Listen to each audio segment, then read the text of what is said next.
Sung with gusto by the Nigerian side. We saw plenty of dancing in the stands earlier, Terry Butcher, particularly from the Nigerian fans. A real party atmosphere in Kaliningrad. Yeah, there certainly is. I mean, I was at Wembley to see Nigeria play England, and the real Nigeria didn't turn up in the first half. What Nigeria side will turn up today? The second half was much better at Wembley. Scored a goal. Iwobi scored the goal, but they still lost the game. But like I said before, defence is certainly not on top. Both countries have only kept 2 clean sheets in the last 11 World Cup matches, so a lot at stake here, and there's a great chance as well with that draw today with Argentina and Iceland to actually top the group after one game. I bet they never thought they would do that. Absolutely, everybody expecting Argentina to win that, but Iceland proving what a tough proposition they can be, as England of course found out to their cost at Euro 2016. So in terms of the team news, Croatia make 2 changes from their final friendly win against Senegal. Former Manchester City and Spurs defender Vedran Čorluka has to wait to win his 100th cap. He's on 99. He's dropped from that lineup, with Vida moving across to centre-half and Vesalko coming in at right back. Former Leicester man Andrej Kramaric replaces Bardelli in midfield in the other change. So your Croatia lineup, you have Subasic in goal, Vesalko, Vida, Lovren of Liverpool and Strinic the back 4. Rakitic and Modric, the captain, in the centre of midfield, and Rebic, Kramaric and Perisic supporting Mandzukic. Up front as the 2 team captains shake hands in the centre circle, swap the pennants of their respective countries. John Obi Mikel captaining Nigeria today, who make 1 change from their final friendly defeat to the Czech Republic, and it's an exciting one for Nigeria fans. Ogenekaro Etebo, 22 years old, a really bright young talent, is given his chance in midfield ahead of John Ogu. There had been a lot of calls for him to start, and Gernot Rohr has decided to heed them. So goalkeeper has also been a problem position for Nigeria. 19-year-old Francis Uzoho, as expected, does get the nod. His first major tournament, a huge moment for him. And they're a bit short of options at left back as well. Brian Azowu, who is right-footed, will continue his role at left-back. So Nigeria have Azowu, the 19-year-old, in goal. A back 4 of Shehu, Liam Balogun, who's just signed for Brighton, Ikong and Idowu, and Didi of Leicester City and Etebo, this young talent in midfield. And then Moses of Chelsea, John Obi Mikel, the former Chelsea man, and Arsenal's Alex Iwobi supporting the former Watford striker Odion Ighalo up front. It's his birthday today, so he'll be hoping for a lucky 29th birthday. He certainly will, but it's young, the young of Nigeria against the older men of Croatia. And Croatia have been, a lot of people's dark horses from quite a few competitions, but really failed to deliver. 1998 was the only time. Their head coach then, Blažević, predicted a German loss in the quarter-final through astrological charts. What about that? That was amazing. Rather unusual, isn't it? Yeah, but he was right. Almost like your prediction of Peter Odemwingie picking out Brazil. Some people have got it, some people haven't got it. It's just you have to be lucky. I can't even pick my own ticket out, probably. But start by Lovren here. He just fouled Ighalo. Not a fan of his good birthday present there from Lovren. Straight into the back of Ighalo. First free kick of the match. Yes, Nigeria get us underway, playing from right to left, all in dark green, which will disappoint fans who bought their very flashy bright green and white shirt, which sold out. But an early chance for Nigeria against Croatia. Victor Moses will swing it into the penalty area. It's headed away, chested down by Luka Modric, midway inside the Croatia half, and Croatia deal with that early threat from Nigeria. Ball long downfield, looking for Rebic, won by Idowu for Nigeria, and picked up by Rakitic in the centre for Croatia. Croatia in their traditional kit of the white and red checked shirts with the red trim, the white shorts and the white socks, and Rakitic in the yellow boots on the ball here, midway inside the Croatia half. And now Luka Modric. Will be interesting to see how the Croatia fans react to him, as Steve was saying a little earlier, facing these perjury charges back in his homeland. Hugely popular figure before that. And Croatia working their way through their own half over the halfway line from Vida, flicked on by Mandzukic.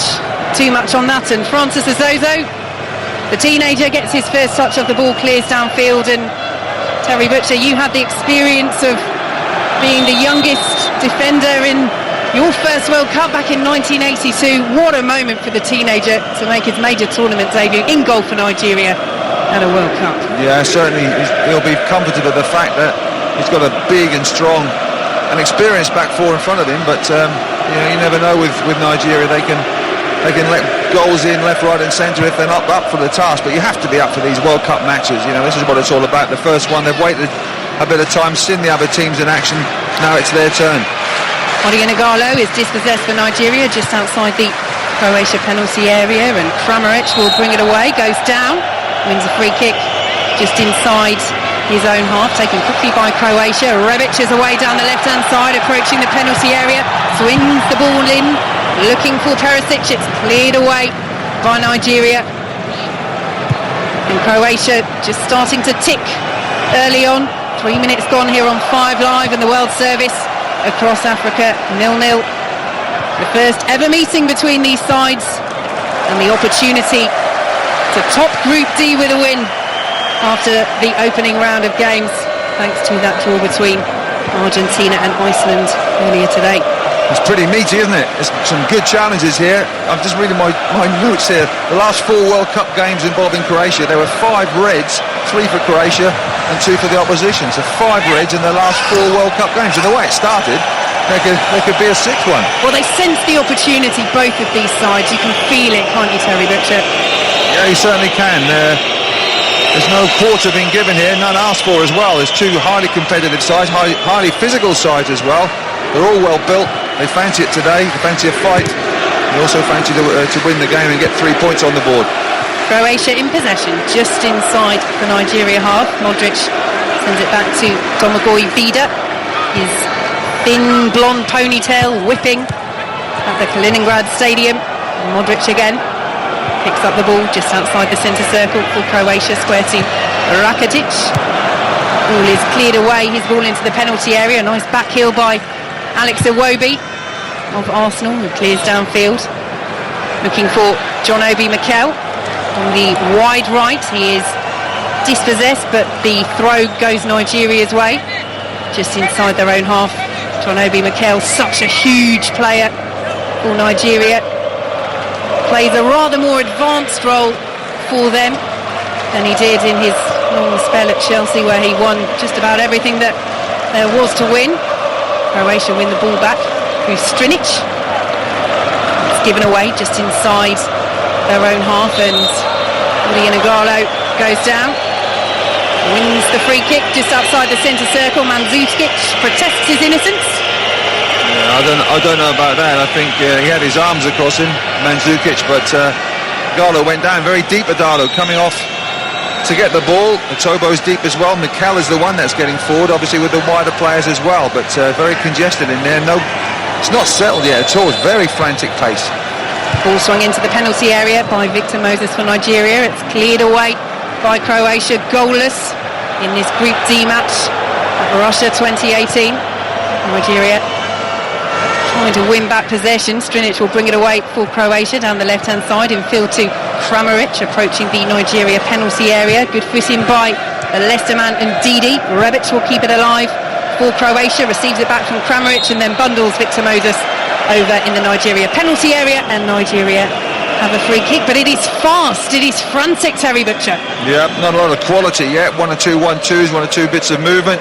Victor Moses getting fouled in the penalty area there. He's a big, strong boy. He knows how to defend as Moses, doesn't he? And he also knows how to attack. He's a great all-rounder, great mental strength as well. And he's just a perfect professional to play with and to train. But yeah, it hasn't settled down. It is frantic end-to-end stuff. I think somebody just got to get their foot on the ball and just slow it down a little bit. That should add to the quality. Zohu's goal kick is snaffled up by Croatia. Good fitting from Ndidi on the halfway line. It's been so impressive for Leicester City this season as he concedes the throw to Croatia. Won their Young Player of the Year for the 2nd year running. He was only there for 6 months the first season that he won it. Arrived in January. Still young. He's big as well, isn't he? He's a tall boy. If he fell down, he'd be halfway home. Ndidi on the ball again, clearing it away for Nigeria over the halfway line. Igalo can't keep hold of it, and it's back with Dayan Lovren. 7 minutes gone. Croatia 0, Nigeria 0. Lovren, another player who had a very strong finish to the season with Liverpool. Questions over him at the start, but certainly one of their best performers in that Champions League final. Really growing into the campaign as it progressed. Croatia will hope he can be a key man for them this World Cup. Here is a Tabo on the ball for Nigeria. This exciting youngster given the nod today by Gernot Rohr. Iwobi, long ball over the top, won't reach Igalo. Iwobi wants the play brought back for a free kick. Might have had a case. Yeah, had a good case for that. He played the ball through, then was caught late, but the referee said no. And one of many challenges, early decision for the referee here, because he has to try and just calm it down a little bit, but doesn't want to stop the pace of the game, because it's still very frantic. And the fans are responding. A good atmosphere inside the Kaliningrad Stadium. As Nigeria concede a corner through Shehu, long ball over the top, was looking for Rebic, and Shehu, safety first, heads it behind. Set piece opportunity for Croatia. He had to win that because Rebic was getting to the ball. If it had gone over his head, Rebic would have controlled it, been in on goal at an angle, probably about 12 yards out. So vital header. I think this is the first corner of the game. I think it is. It is indeed. Well, we know the set piece quality of Luka Modric. Croatia will be a threat from these opportunities. Lovren, Vida, Rebic, Perisic, all clustered around the penalty spot. Kramaric comes short in case Modric wants to opt for the short corner. The Brazilian referee Sandro Ricci just making sure there isn't too much argy-bargy in the box. 0-0, and Croatia take an early lead. It is played short to Rebic. Modric will now swing it in right-footed, headed away by Igalo at the near post. Modric picks it back up to Perisic, who, in trying to maintain possession, fouls Victor Moses, and Nigeria will have a free kick midway inside their half on the right-hand side. Yeah, it was the first corner on the left-hand side, so they play it short. Well, we're going to play it short, and the referee just didn't blow his whistle, so he stopped the play. But I think it was a set piece that was on the training ground, so the referee stopped it, right? So they'd gone short for it, so Nigeria knew what they were doing, and in the end he said no, take it again. So when they did do the routine again, Nigeria were very much up to it, and the cross coming in was poor anyway, so yeah, the referee got in the way there, I would say. Former England captain Terry Butcher alongside us on 5 Live and the World Service across Africa. Croatia 0, Nigeria 0 in this Group D match. If we do have a winner this evening, they will top the group ahead of Argentina and Iceland. William Ekong has it at the back for Nigeria, forward to his captain. John Obi Mikel receives it back from Alex Iwobi. Mikel infield to Atebo. Nigeria just happy to take a little breather. A nice touch from Ekong, making sure that he wasn't caught in possession. Over the halfway line now to Brian Adowu, the right footer, who is filling in at left back, which has been a tricky position for Nigeria. We will closely watch as well how Francis Azoho does in the Nigeria goal. Thought he had a decent game against England, could have done better with Harry Kane's goal, but made some good saves as well.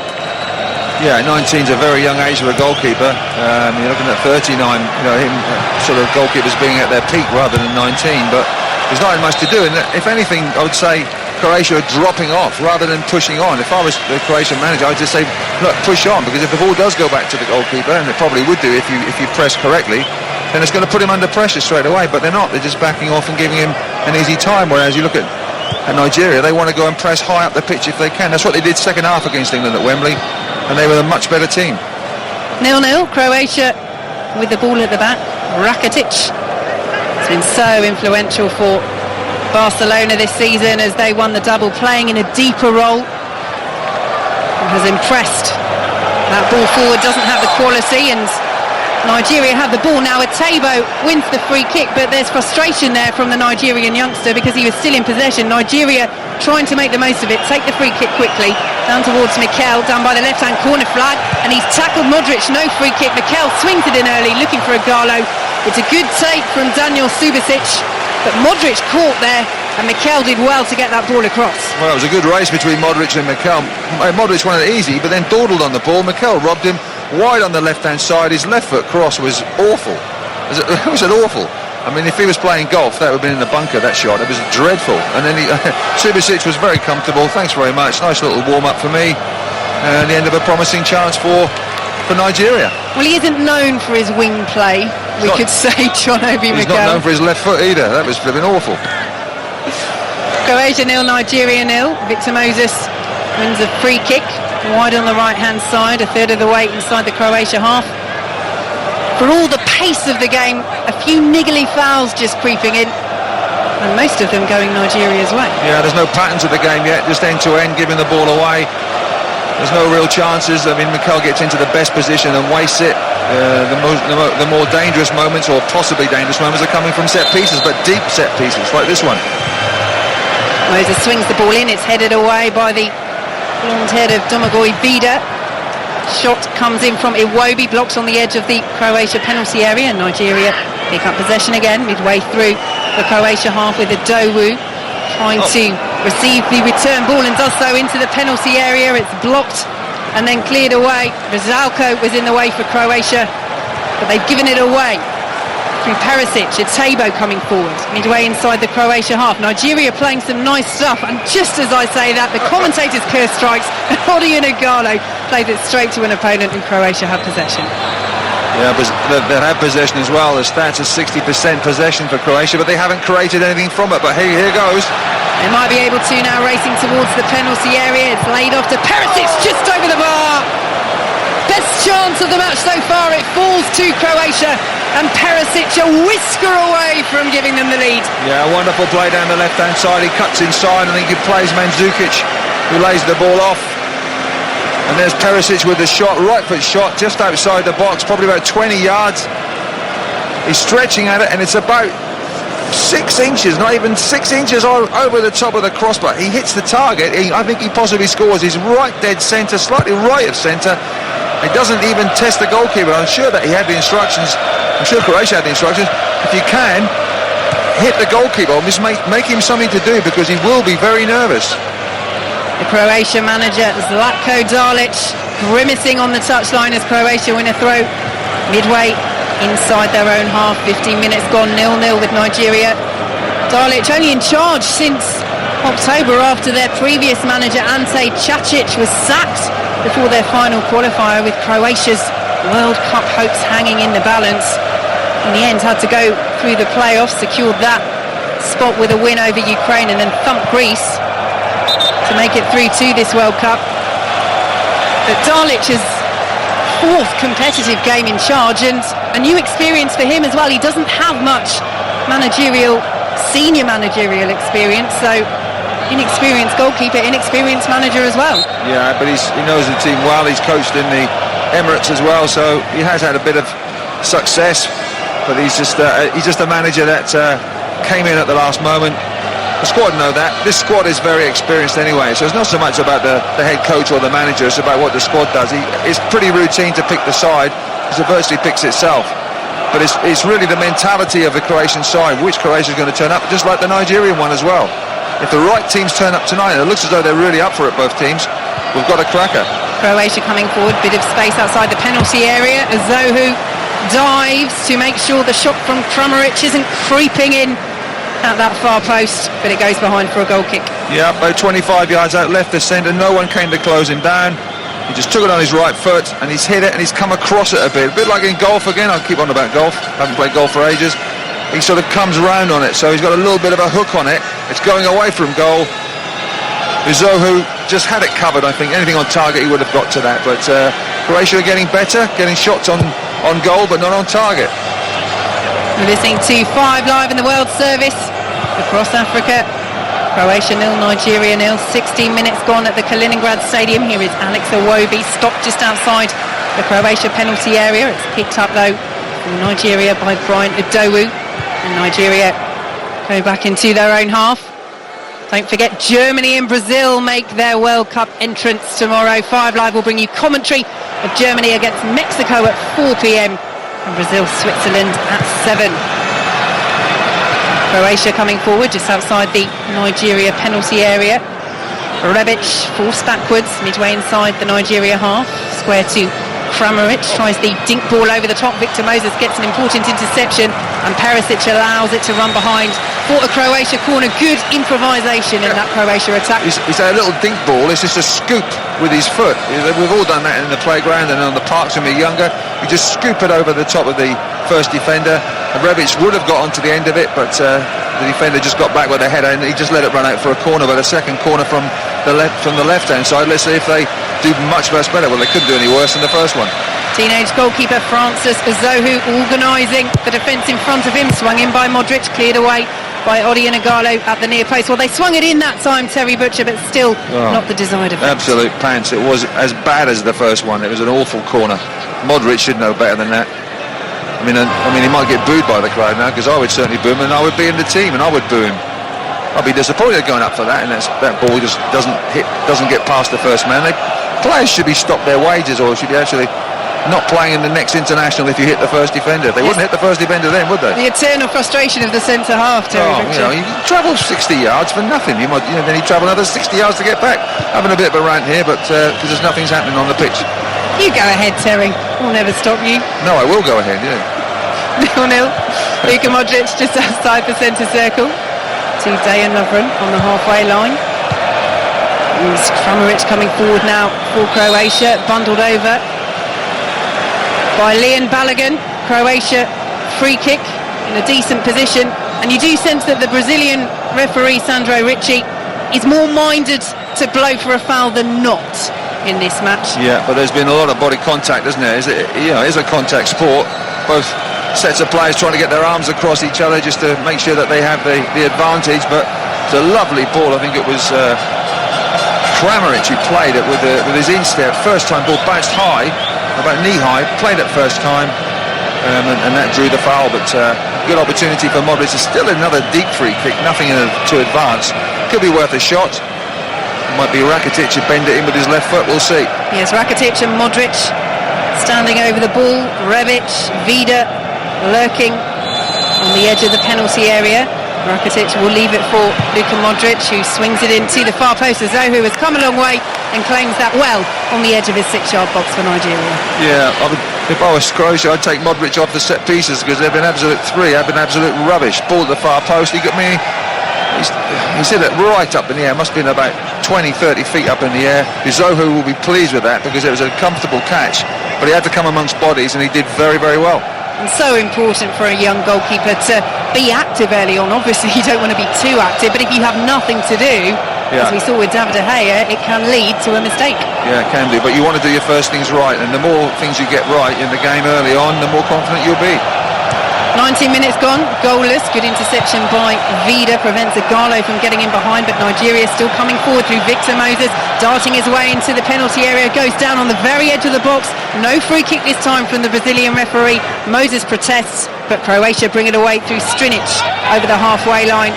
They've given away, and Nigeria will play the ball back to Zohu. Moses not happy there. No, it was a referee doesn't give a free kick shot there, wasn't it? I think everybody was stupefied that he didn't give the free kick, and Moses in particular, but referee said he dived. I thought it was a free kick, and it was right outside the box on the right-hand side, so it could have been dangerous, but it wasn't, so play goes on. Nigeria try and build down the left-hand side. Rizalco gets a little lucky as he plays it back to his goalkeeper, because he slipped as he did so, but Brian Adowu wasn't near enough to take advantage, and Croatia play it forward, but it's their turn to give it away, and it's all the way back from Shehu to Zohu, who clears long. Abdullahi Shehu, the Nigeria right-back, inadvertently cost Nigeria 3 points in qualifying. Thankfully for them, they'd qualified for the World Cup already, but he played against Algeria in the final match when he should have been suspended, so they then got docked 3 points. In the end, it didn't matter. Nigeria into the penalty area. Ighalo's shot is blocked, and Victor Moses will allow it to spin behind for a Nigeria corner. They're getting in behind. Ighalo makes a great run as well. Lovren plays him offside in the middle. Vida's nowhere to be seen. He's very much outside the box. Tries the shot, eventually goes for a corner. First corner for Nigeria on the right-hand side, so a chance to whip it in. Very tight call, that offside. It did go Nigeria's way. Victor Moses swings the ball in towards the 6-yard box, headed away by Brzalko for Croatia. Alex Iwobi will play it back in, headed back across goal towards Oni Igalo. Vital header by Lovren, still alive by Nigeria, back in by Mikel. Vida away for Croatia. Rakitic helped it outside the penalty area, and then Etebo tries a volley just outside the D that bounces behind and wide. Yeah, should have played it out to the right-hand side. There was a man out there for Nigeria, but he tried a volley. It wasn't right to set it up, and it's a good header out actually from Vida, I think it was, and it's about 25 yards out, and he tries the volley, and it goes hopelessly wide, and one of the players has taken a knock there in the box. It's Balogun, isn't it? Yes, Liam Balogun, the new Brighton signing, just caught by a little stray elbow from Vida as he used his elbows to get a bit of leverage for that header. Nothing intentional in it. No, I used to quite like that, a little contact from the elbow as well. No, I didn't like to have it, I like to give it out, but you can't do that. It was accidental. He's up on his feet, doesn't need the trainer. Good centre-half, don't need trainers. Midway through the first half. Don't need any physio coming on, any doctors coming on. Just get on with it, centre-half. Would you have taken that as a personal insult if that happened? No, I'm fine. I would have bounced up straight away and got back, no problems. I would have told him I'll get you back, so don't worry about that. Midway through the first half, Croatia 0, Nigeria 0. And we have to say, Terry Butcher, there is a bit of blood for Leon Balogun, so he has just... It's just his nose. It's just his nose. It's fine. He'll be fine. I don't think it's broken. If it's broken, then the doctors would be more concerned. So just a little bang, a little tap on his nose. He's fine. So Nigeria temporarily down to 10 men as Balogun gets patched up on the sidelines. Croatia coming forward, nice little back heel from Mandzukic, finds Rebic, swings the ball into the penalty area. It's hacked clear by Shehu. Zohu for the first time looked a little bit uncertain as to whether to come or stay on his line. In the end, Nigeria get it away. Etebo goes down, wins the free kick midway inside the Nigeria half, and it's Rakitic's turn to protest to the Brazilian referee. Yeah, the referee's not happy, just bringing it back. He's calming it down a little bit. It is very frenetic still. I mean, we play, what now, in the 24th minute we are, and it's still a frantic pace, and I think that's the game really. It's frantic. It's not quality. Plenty of quantity of effort, but not any real quality as such. But it does threaten. It's like, you've got a storm coming. It's not quite here yet, but you see the signs, and you think, it will come. And what I mean by storm is chances and goals. Balogun is patched up and back on the pitch. Bit of blood never hurt anyone, did it? No, absolutely not. No, he might have a bit of trouble if he was to get hay fever, but there we are. 0-0. Cleared downfield for Croatia by Domagoj Vida, only as far as William Ikong.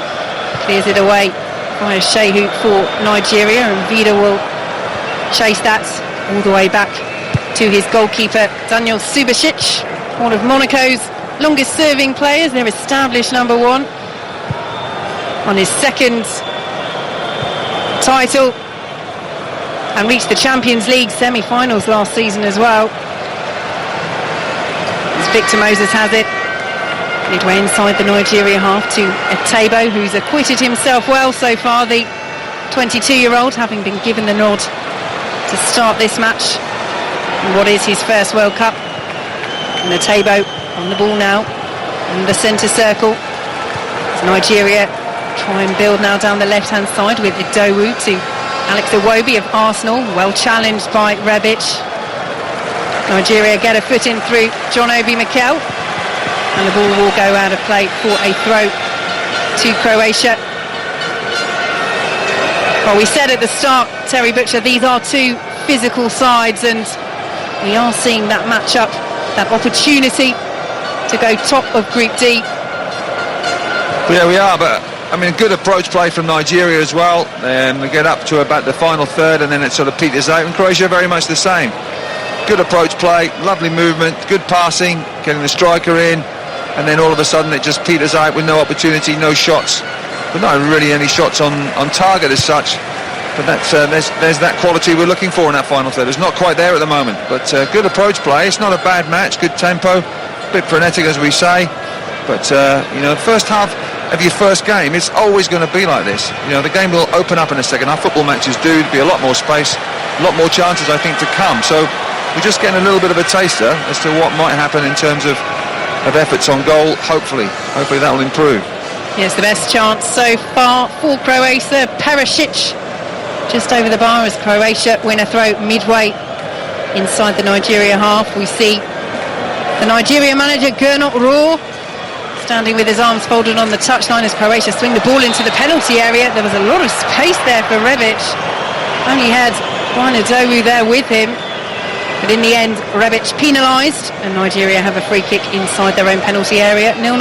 Yeah, a little push with his right hand there in the back of Idowu. Very easy for the referee because there's no other players around. There's the push. We just seen it on the replay. Didn't need to push him because he's bigger than him. You know, Rebic is miles bigger than Idowu, so I don't see the reason for that. But there was no Croatian player coming short to get that header down, so it would have gone to nothing anyway.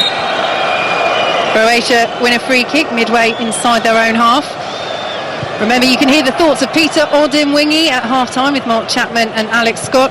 Elsewhere at the World Cup today, France beating Australia by 2-1 and a momentous moment historically. VAR awarding a penalty for the first time as Rebic's ball into the Nigeria penalty area is cleared away by William Akong, who has a very fetching bright green stripe dyed into his hair, which is very pleasing for commentators when you can spot him a mile off.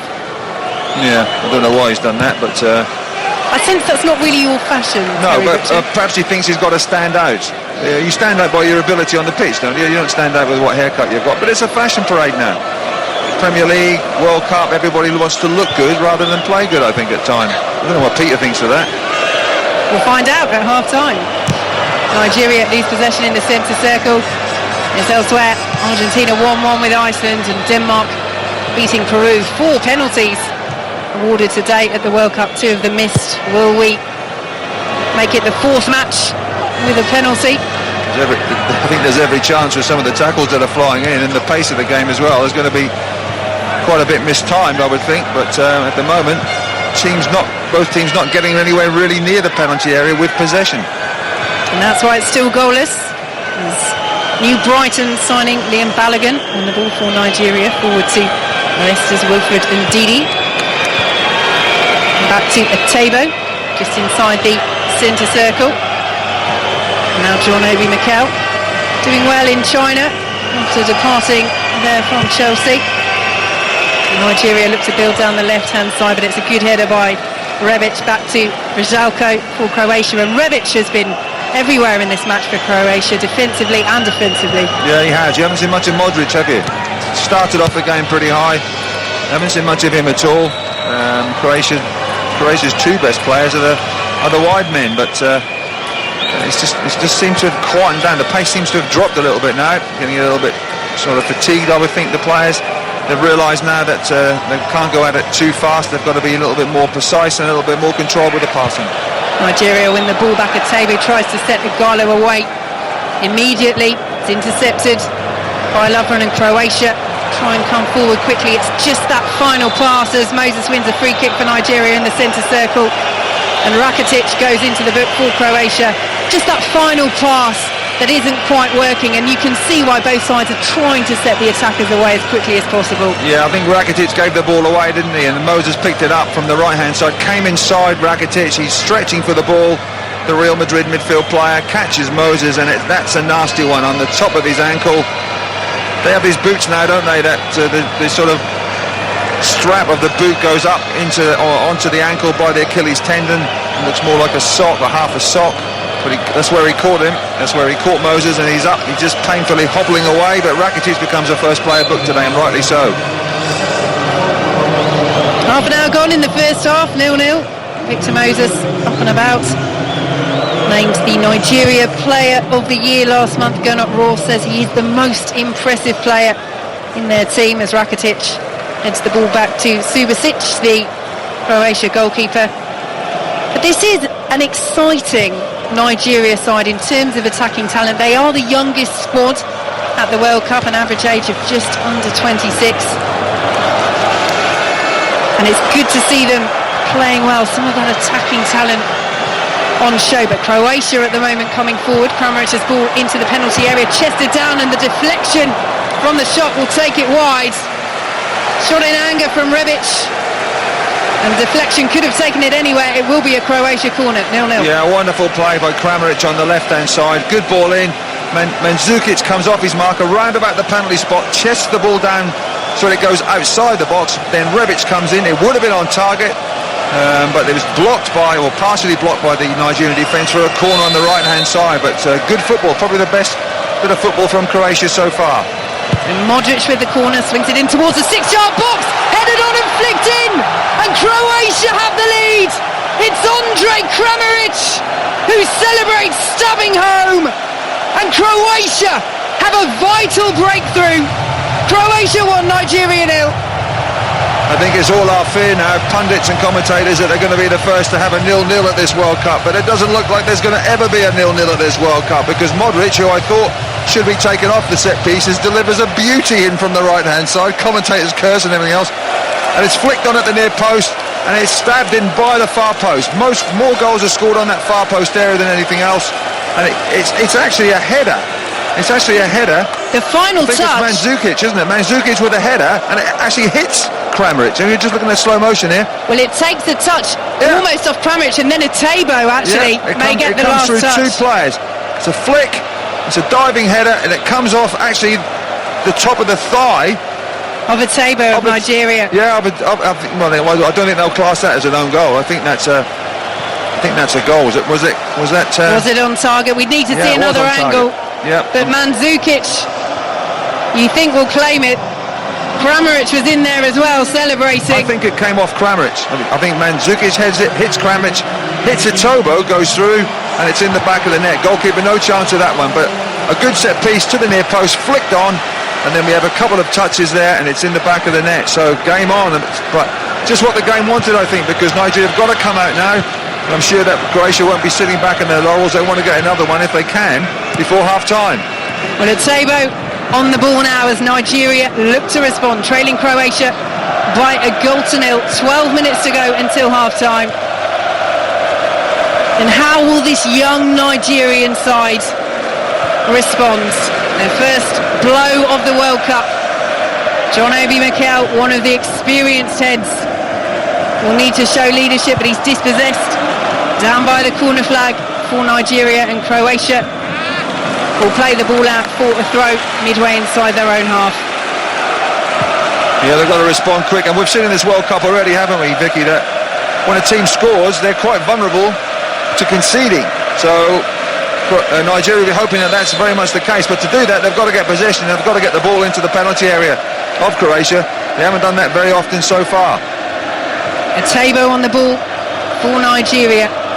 His touch may well have proved decisive in that goal, but the ball is given away, and Croatia coming forward. Kramaric, though, dispossessed. Good sliding challenge by Akong, who is then apparently caught. The referee tells him to get up. That was a wild sliding challenge on Akong, who is now up to his feet. The referee saw nothing wrong with it. Akong making the point that he felt there was. Nigeria in possession, midway inside their own half. John Obi Mikel sends the ball over the top, but it won't be reached by Igalo, and it's through to Subasic, the Croatia goalkeeper. And Igalo really has been a peripheral figure up front for Nigeria so far. The service from Mikel then was just a big punt forward, 50-yard ball, probably about 30 feet in the air. The two centre-halves, Vida and Lovren, dealt with it very well from Croatia, but around him was Iwobi. We haven't seen Iwobi in this game at all. He was trying to then link with Igalo, but Igalo's never going to beat those two Croatian centre-halves in the air. They've got to do better than that, Nigeria. Got to get the ball wide. Iwobi's got to get on the ball, so is Moses, in advanced areas, and do their magic and deliver into the box. But so far, Nigeria have been very poor with possession and opportunities in the final third. Croatia on the ball, leading by a 0-0 as things stand. They are heading top of Group D this evening, ahead of Argentina and Iceland, who drew 1-1 today. Lionel Messi missing a penalty for Argentina. Modric on the ball for Croatia. We have to say we can't hear any boos targeted at him. We were wondering how the Croatia fans might respond, but I wonder whether when it comes to a World Cup you put your frustrations with a player, whatever reasons there may be behind them, to one side and get behind your national team and your national team captain. Yeah, he's not been in the game as Luka Modric. He's just actually rugby tackled John Obi Mikel. John Obi Mikel has dominated that position. The two number 10s and two captains really battling hard against each other in direct opposition, but on that occasion Mikel coming out again on top. I think every occasion he's done very, very well, but that's not in advanced areas, that's pretty deep, but they have to get the ball forward quicker, and once again they've lost possession when they do attack, have Nigeria. Croatia clear the ball downfield, flicked on by Kramaric, bit of space for Vršljko down the right hand side, swings the ball high into the penalty area. Mandzukic will chase it but won't keep it in on the left hand side. Throw to Nigeria, just about level with the edge of the box. Tell you what, it's an inspired selection, isn't it, Kramaric? He's been tremendous, the last 10 minutes especially. I'm sure he's going to get the goal as well, but he's just been all over the park and he's been strong, taking people on the left. This time he was on the right. The cross wasn't very good, but there were three Croatian bodies in that box, so they're getting him in forward. And, of both teams, you'd have to say Croatia very much on song, very much the dominant force. Croatia on the ball just inside the Nigeria half, as he was Leicester's record signing when he joined them in 2015, but really struggled in the Premier League. Just 2 appearances during their title-winning season. Now at Hoffenheim, but as Terry Butcher says, he has been influential for Croatia, who lead Nigeria by a 1-0 here on 5 Live and the BBC World Service across Africa. And Croatia coming forward down the right-hand side. Vršljko will play it off. Iwobi, he does well to prevent the corner. And Croatia win a throw, which Vršljko will take to Kramaric. Back to Vršljko. Croatia penned in near that Nigeria corner flag on the right hand side. Kramaric does well to get away from Balogun, swings the ball in, headed away by Ndidi for Nigeria. Picked up again by Croatia, and Nigeria were enjoying a similar spell 10 minutes ago. First to every second ball, but with that goal, Croatia's tails are up. Yeah, it seems to have knocked the stuffing out of Nigeria a bit. They can't keep the ball, and Croatia, they're obviously very, very happy here because they're spraying the ball about, dominant in possession, comfortable. The first touch is always right, whereas Nigeria's a little bit sloppy, a bit tentative. Rakitic swings the ball into the penalty area, and the flicked header from Kramaric is just over the bar. Well, that was a quality delivery, and Croatia close to doubling their lead. Yeah, they're playing some lovely football now. They'll definitely want to get this second goal if they can before half-time, but the way they're going, it looks inevitable. But good ball in from the left-hand side. Rakitic with his right foot, and there's Kramaric coming across his marker. Doesn't get above the ball. He gets underneath the ball. That's why it just goes about a foot over the crossbar. He's disappointed with that, and I think he'd be even more disappointed because at the moment, Etobo of Nigeria has been credited with the own goal. So, yeah, we'll have to wait and see. But he definitely got the last touch for Croatia. Whether Etobo did get the final touch that mattered will have to be seen. But unofficially, Etobo own goal separates the two sides. Well, there were a couple of ricochets as it went in. Perhaps one for the dubious goals committee. But such disappointment for Etobo as we see a replay. Yeah, that's definitely an own goal. I think the header was going wide, the touch was going wide. So, yeah, that's very unfortunate. Well, given his big opportunity, his big moment that many in Nigeria were calling for, but it's unlucky. It's not the equivalent of the header that we saw from Bouadouz for Morocco. It just takes a touch. He can't get out of the way. No, he can't get out of the way. He doesn't know it. It comes that quickly. It just hits him and goes in. He wanted to score and put the ball in the net, but not his own net, unfortunately. But that's the way it is. But it was a great delivery, good flick on the near post, and Mandzukic gets the header, and it just ricochets off Etobo in the back of the net. That separates the team. But you can see a big gulf now between the sides, where the Croatian fans are in full voice. There's a break in play at the moment, so nothing's going on, but they're in full voice. Nigeria very quiet, but they have to rally their team, but the team has to rally themselves because they're second best at the moment, and well second best. Yes, Croatia with a player down, Rebic, who is now up on the sidelines. We have to say the red and white clad Croatian fans are celebrating, but we saw the Nigeria fans there as well, and they're still singing, they're still dancing. Such energy that we saw exemplified at Wembley in that friendly against England 4 minutes to go until half-time. Croatia with the ball midway inside their own half, with Rakitic leading by a 1-0. Etobo credited with the own goal, And Vrsaljko now on the halfway line, steps away from Brian Adowu, but falls back, and Croatia, given the frenetic nature of this first half, just happy to slow the play down. Croatia's pass accuracy, we just had a stat here, 80%. 80%. I mean, they just seem to have gone a little bit. They need to regroup Nigeria. They need to just get pushed forward, press up high if they can, put Croatia under pressure and win the ball back high up the pitch, but they're not doing that. Rakitic with the ball over the top, headed down for Mandzukic, who lays it off to Vrsaljko. The shot is skewed wide in the end, and Vrsaljko jogs back to the halfway line. Nigeria goal kick. Yeah, just a long ball from Rakitic, but it's a quality long ball. It's headed back across. Mandzukic just lays it off, and Vrsaljko, if he'd watched Nacho score for Spain, I think he fancied himself. He was more advanced inside the box, slightly right of centre, and he just cuts across it, slices the ball probably about 10 yards wide, easily wide. Didn't get through it. Not that I would know, I've never been in that position, but you would come across the ball, hit the ball going towards the far post rather than the near post. But that was a hopeless miss. But once again, good Croatian pressure, good advantage, good possession in and around Nigeria's penalty area. Well, he's never scored for Croatia, Vrsaljko. Well, he never will with that shot, will he? Good point, Terry Butcher. 3 minutes ago until half-time. Croatia leading by a 1-0 against Nigeria, heading top of Group D as things stand, thanks to that draw earlier between Iceland and Argentina. Other results from the World Cup today: France beating Australia by 2-1. VAR awarding a penalty for the first time at a World Cup in that match, and Peru losing 1-0 to Denmark. Peru missing a penalty in that game as well. It's been penalty central here in Russia today. I wonder if someone from FIFA or something else could actually say how many consecutive, what's the record for the number of consecutive matches in a World Cup that a penalty is awarded. I'm sure our stats will get onto that, but if not, well, I'm not bothered really. It's a bit of a fruitless question, but I was quite interested. I'd like to know. I was quite interested. Yeah. But there we are. Maybe tweet at 5 Live Sport if you know the answer to that. Well, if you know if you know the answer to that, you should win every quiz that's going on sport, music, everything. Iwobi on the ball for Nigeria, trailing Croatia 1-0. Back to William Ikong. Forward, nice flick by Victor Moses out to the right-hand side. Forced to check back now with John Obi Mikel. And now Moses again, wide right position as Shehu in support. Moses goes alone, goes down, wins a free kick. Dangerous position this for Nigeria.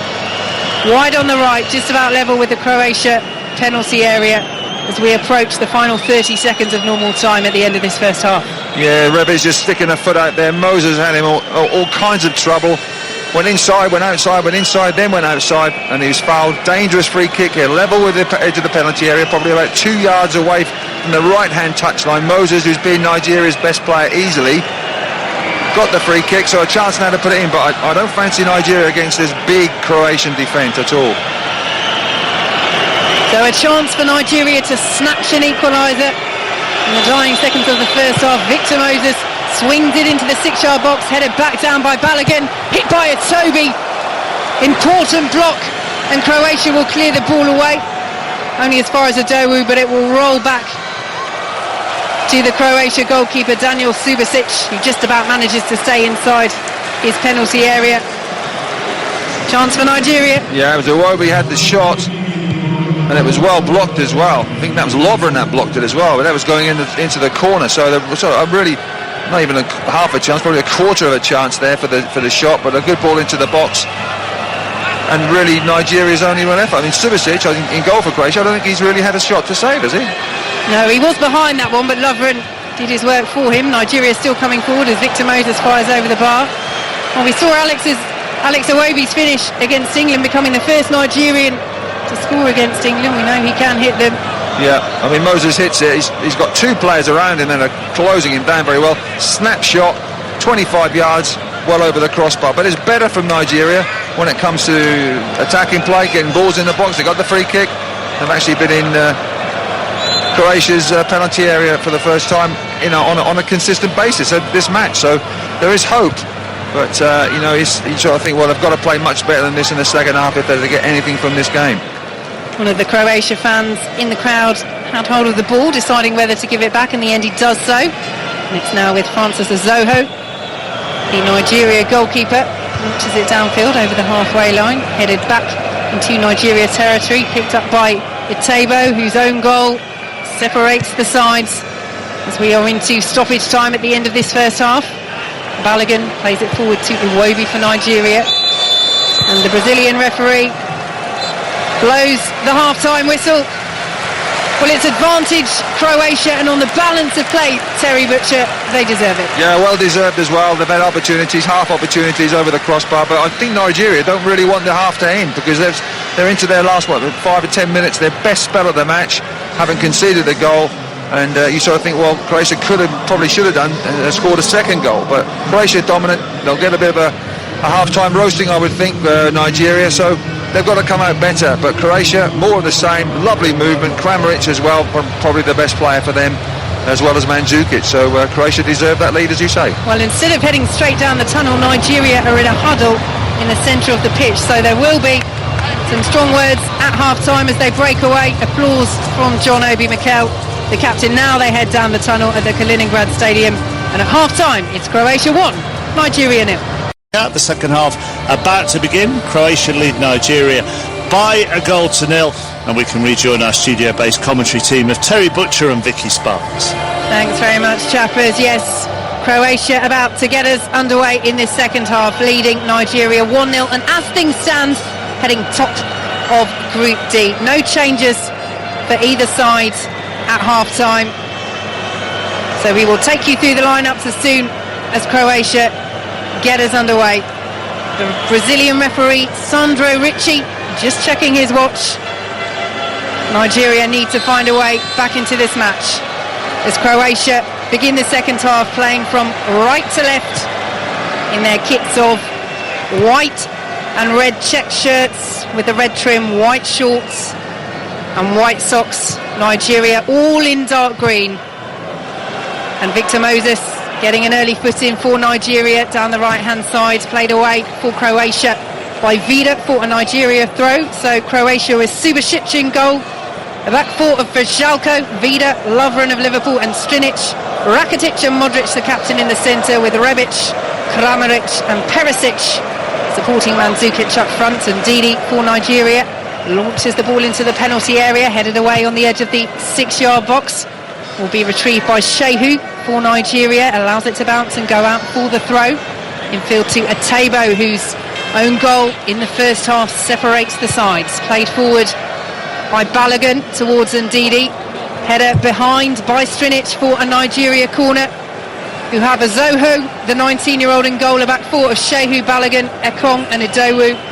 Leicester City's Ndidi and Itebo, who scored the own goal in the centre, with Moses of Chelsea, John Obi Mikel the captain, and Arsenal's Alex Iwobi supporting the former Watford man Odion Ighalo up front. Moses with the corner for Nigeria, swung into the 6-yard box and headed away. It was Balogun who was charging in. Ball goes behind again. Bright start from Nigeria, Terry Butcher, as they look to get back into this game. Yeah, just to start. He actually had a free header. I think he just glanced his head. He's only about 5 yards out on the right of centre of goal. A good ball in by Moses from the right. They've started well, Nigeria. Croatia haven't got started yet. And he has another chance, Victor Moses, with the corner to swing it in, headed behind again. This time by Mandzukic. Nigeria's third corner inside 2 minutes of the second half. Yeah, I said to you at half-time, didn't I? If Croatia start well, they could win 4 or 5 here if they really put their minds to it, but they haven't started at all. So very, very sloppy from Croatia so far. Not the best of corners from Moses, but Croatia have had to defend, and they've defended them very well. Here we go again. The Brazilian referee just making sure Odion Ighalo isn't too close to the Croatia goalkeeper as Victor Moses swings it in.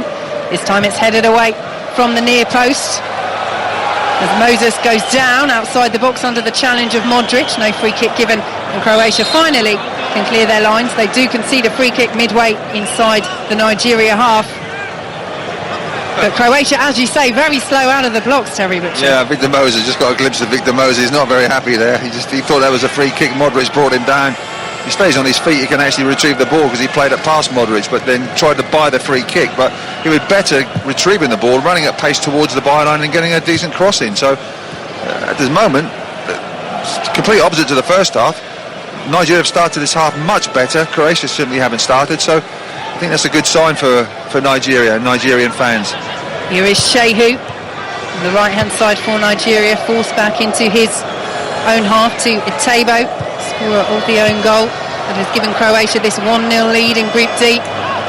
Nigeria coming forward with their captain, John Obi Mikel, lays it off to Alex Iwobi on the left-hand side, midway inside the Croatia half, and now Itebo tries the ball, crossed field. Wonderful pass to Victor Moses, who dances into the penalty area and drags the shot just wide. He claims it got a touch. Not given by the Brazilian referee. A glorious pass to the Tobo with the pass. What a ball that was from in the middle of the park out to the right.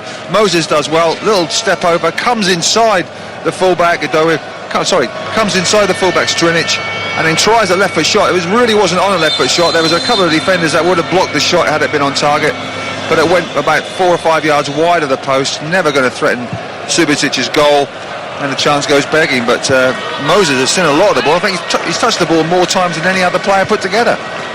Croatia give the ball away again, straight out of play for a Nigeria throw. At last, a referee's given a foul throw.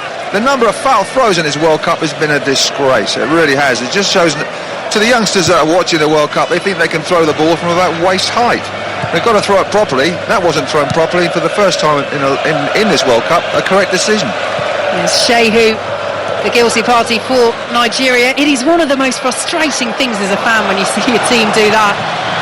Croatia coming forward now down the right-hand side. Ball chipped to the edge of the penalty area. Hat clear by Victor Moses. Rakitic drives from the best part of 35 yards, and it's rising and it's over the bar. I've just had a horrible thought there, because Rakitic hits the shot. It's about 30 yards out this time, miles over the bar. Good conversion in rugby, nothing else. I've just had a horrible thought. My commentary is actually sounding a lot like Chris Sutton. Do you believe that? I couldn't possibly comment, Terry. I'm going to keep quiet for a couple of minutes. That's something Chris never does. I'm going to keep quiet for a couple of minutes and just collect my thoughts, because I'm morphing into Chris Sutton. How horrible is that? Well, I'll hold it for now whilst you gather yourself, Terry Butcher, at that revelation. Nigeria win a free kick midway inside the Croatia half. It's Itebo going down under the challenge from Mandzukic. Itebo, who was actually the top scorer in the right net as Nigeria won the Under-23 Africa Cup of Nations in 2015. Scored at the wrong end today. But Nigeria, with exactly the response that their German coach Gernot Rohr would have wanted. He said before this tournament that having the best team spirit is more important than having one Mo Salah, as Nigeria play it into the penalty area. It's cleared away by Croatia. Iwobi recycles it. Indeed, he slips, but manages to feed Iwobi down by the byline. Cuts back in field. Shot is blocked on the edge of the 6-yard box. Odion Ighalo will try and win it. Does win the header. Victor Moses fires over the bar, but the ball is already dead as the referee has blown for a foul on Odion Ighalo. He's a little bit unlucky, Ighalo there. The challenge is a good one. The ball's bounced high, and he's gone to get the ball with Strinic. He gets his arm above Strinic's shoulder, and I think that's why the referee's given it, because it would have fallen to Victor Moses with a chance of a shot on target. But I have to say about the Chris Sutton thing, I like Chris Sutton very, very much. There's no dig at Chris Sutton. He's a wonderful guy, a wonderful commentator, and a wonderful pundit as well. So if I do morph into Chris Sutton, I'm very honoured. Croatia won, Nigeria 0. That'll save me buying him a pint later on when he comes to Well, we'll see. Croatia won, Nigeria 0. 7 minutes gone in this second half. Croatia with the ball midway inside the Nigeria half. Mandzukic trying to create something. Nice back heel on the edge of the Nigeria penalty area. It is cleared away. And all the way back with Dejan Lovren, and now Rakitic stepping away from Odion Ighalo. Yellow boots send the ball forward, but there's too much on that for Perisic, and it bounces through to Francis Azoho. But Gernot Rohr talking about team spirit being the key thing before the tournament, and that is what Nigeria need to draw on now.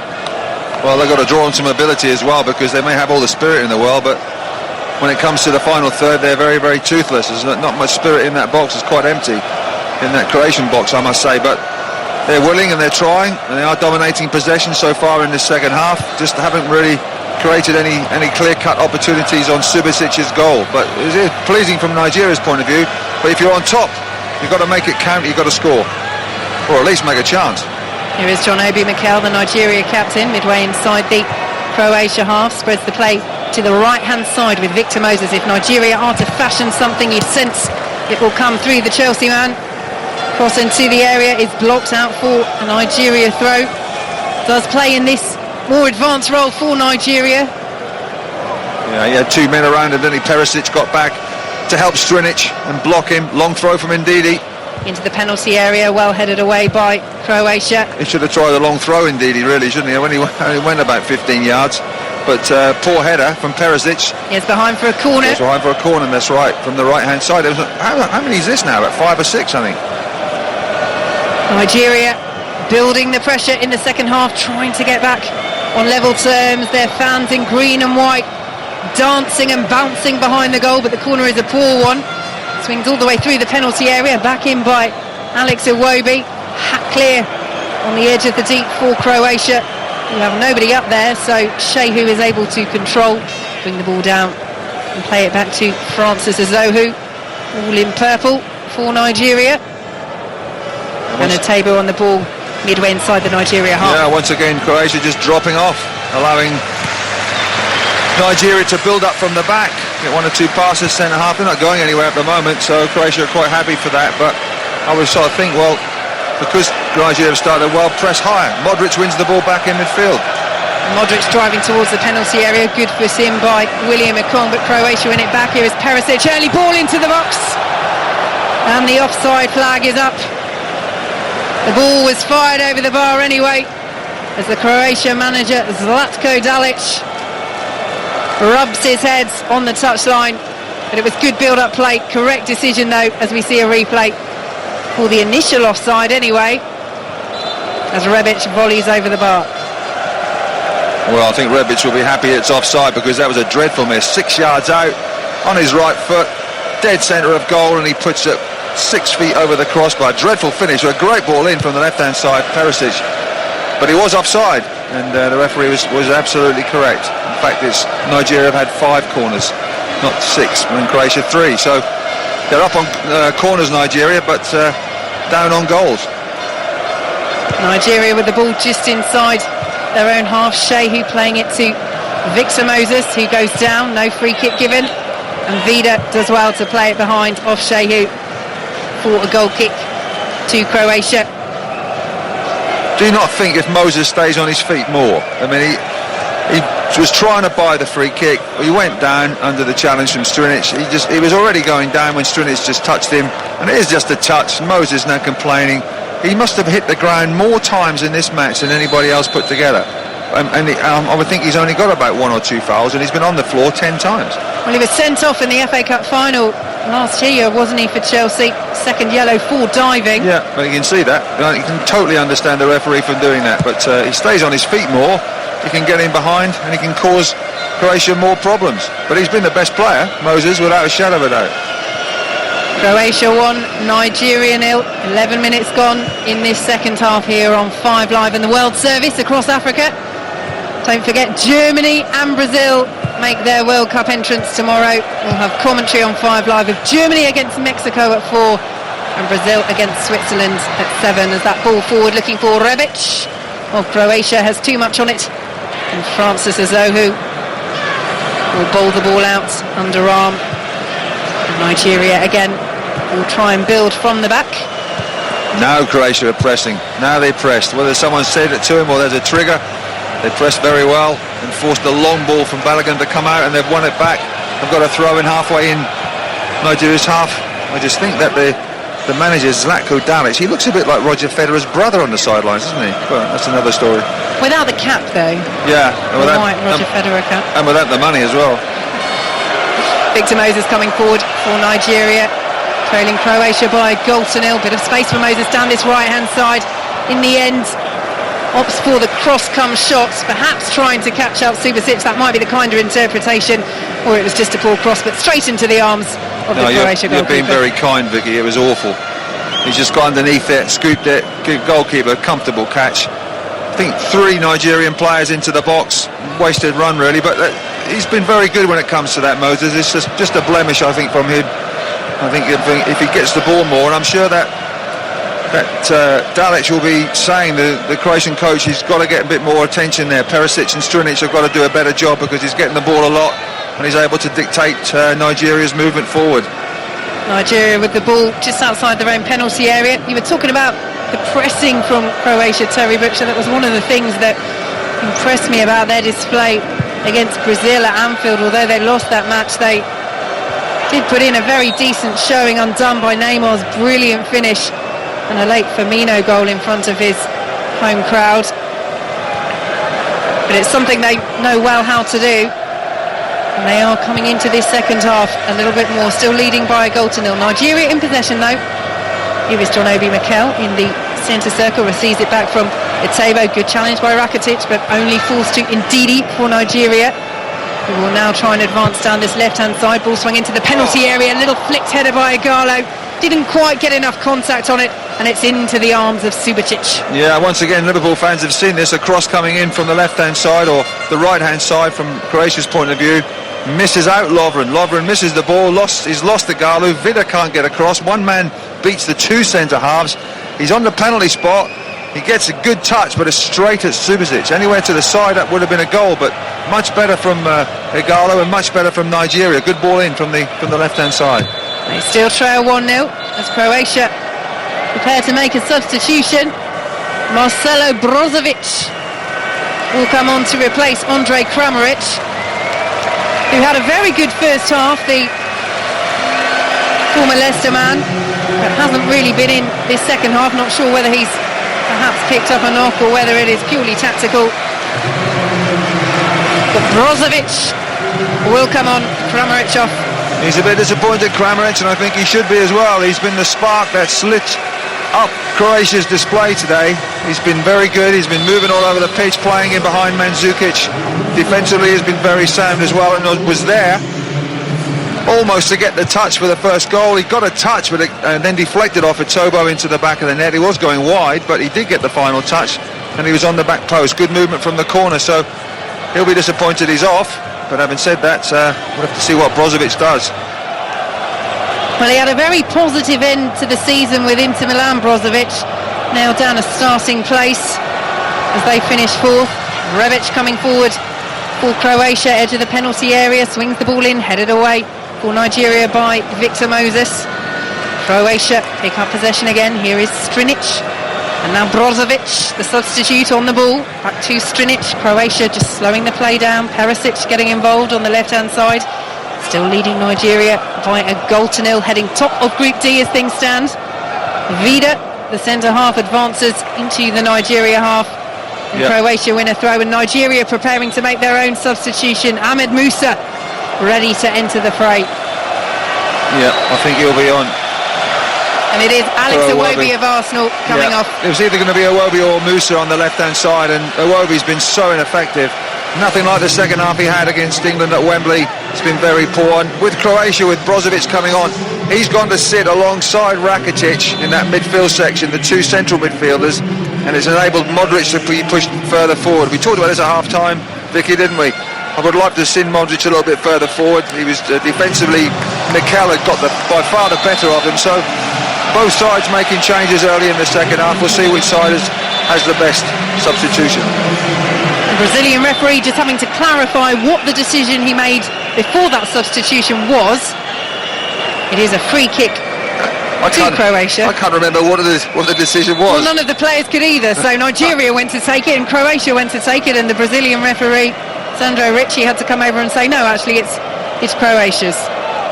So Musa on for Nigeria. Modric standing over this free kick, wide on the left-hand side, swings the ball into the penalty area, flicks up and behind over his own crossbar by William Akong, with that green stripe running across his dark hair, and behind for a Croatia corner. It's good for commentators to see that green stripe in his hair, because he stands out a mile, but that was a good header he had to win. The green stripe came into effect, then met the ball, had to put it over for a corner. He was stretching. Good ball in from Modric from the left-hand side, and now a chance to put another ball in. They scored from the last corner, I think, in the first half. Here it comes again. 17 minutes gone in the second half. Can Croatia double their lead? Swung in, looking for Mandzukic. The header this time gets no deflection and is over and behind for a Nigeria goal kick. You know, sometimes it's a good corner right on the penalty spot as Mandzukic, but he's going away from goal to try and head it. Cranes his neck. The neck muscles work very well, but can't direct it on target well over the crossbar. But the goal that they scored, Croatia, was a ball to the near post, a low ball into the near post. I think it was Rebic had to stoop to head the ball, and it ended up as a goal. So sometimes they might talk a load of rubbish, but sometimes the worst corners in the world can lead to goals because they're the least expected by defenders. Well, I remember Gianfranco Zola scoring an absolute beauty for Chelsea, and a corner taken by Graham Lasso that was an awful one, swung in low to the near post, and Zola just allowed his trailing foot to backheel it into the net. One of those where the fans are up halfway through shouting about the terrible corner and then applauding one of the greatest bits of skills they will have seen from the Italian wizard. As Shehu heads it out for Nigeria, Croatia throw. Still leading by 1-0 as we approach the midway point of the second half, still heading top of Group D. Ahead of us, Iceland and Argentina. Two Croatia players just collide there, going for the same ball. Lapsing concentration, they still have possession from the throw though. Forced backwards with Vršljko just inside the Nigeria half. Modric tries to play it into the penalty area. Nigeria will bring it away. Atebo brought down, wins the free kick as Brozovic races back into his own half. I think I might know your response to this, Terry Butcher, but if I was to tell you that Marcelo Brozovic has opened a cafe in Croatia named Epic Brozo after his goal celebration, would you think that was a wise move, befitting? Well, judging by the size of him and his haircut and everything else, he can do whatever he wants because he looks at a beast. He looks like a nightclub bouncer, doesn't he? And he just wrapped Etobo's ankles there with a very fearsome challenge, as if he was just clearing a bit of dirt off his boots. Did footballers name cafes after their goal celebrations in your days, Harry? No. Certainly not centre halves, but he's a midfield player, so he's got every right to do that. Here they come, Nigeria. Victor Moses goes down inside the penalty area. Strinic was in close attendance. The ball goes behind for a goal kick. And another one of those decisions for the referee to make involving Victor Moses. Yeah, he's gone inside. Mikel's got the ball, plays him inside. He sticks out his right foot, Moses. He can actually get the ball, but he's more intent. Lovely ball from Mikel inside. Strinic is just too tough, really, for Moses. Gets his arm across Moses, and Moses feels it and then goes down. No need to go down. If he's strong, Victor Moses, he can get on the end of that, and he's in the box one-on-one against the keeper, but he wasn't.